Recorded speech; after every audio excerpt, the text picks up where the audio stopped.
Tuesday, December 29th, 1925. 100 years ago. $600 million bank looms as likely in Wall Center merger. Union of Mechanics and Metals and Chase National, reported as discussed, may come early in 1926. 3 other large institutions named in rumors possible.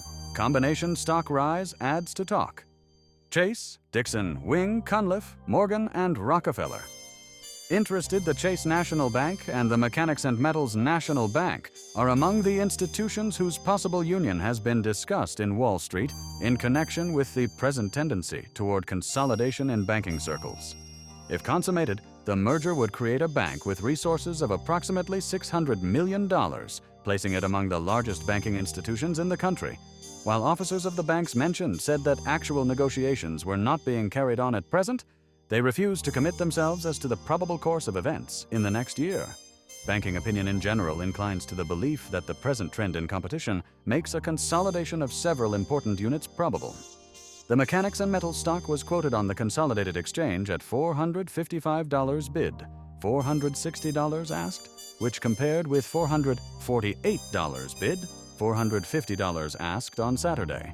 On last Tuesday, the stock of this bank was quoted at $438 bid, $443 asked, so that the price has advanced almost $20 a share in less than a week.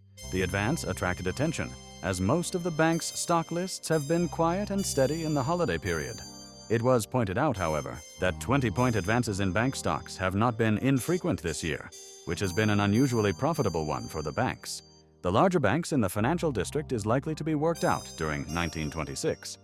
Officers of most of the banks mentioned said that actual negotiations were not being carried on at present, but refused to commit themselves as to the probable course of events in the next year.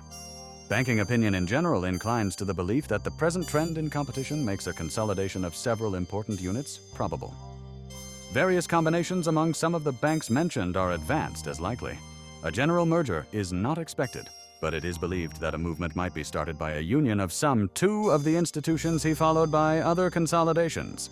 If some of the larger institutions mentioned should get together, the combination would result in one of the largest banks in the country.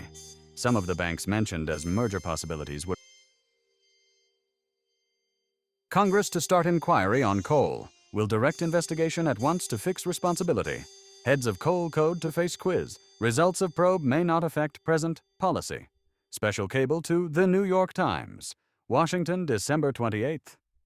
Congress will begin at once an investigation of the coal situation with a view to fixing responsibility for conditions that have developed since the adoption of the Coal Code. The inquiry will be directed primarily toward determining whether the provisions of the Coal Code have been properly administered and whether violations of the code have occurred.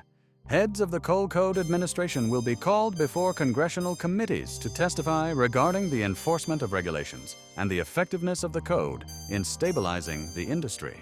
It was stated that the investigation is not expected to result in immediate changes in present policy, but is intended to bring out facts bearing on responsibility for existing conditions.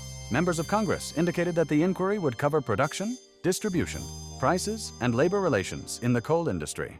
The investigation will be conducted by committees of both the House and Senate, and hearings are expected to begin shortly after the holiday recess. 20 babies rescued from hospital fire. Mothers and nurses saved on narrow ledges in cold, wet weather. Asleep as blaze starts. 2 ill women born from Jersey City Institution as flames kept in basement. 20 infants and 17 women were rescued today from the Jersey City Hospital when fire broke out in the basement while most of the patients were asleep.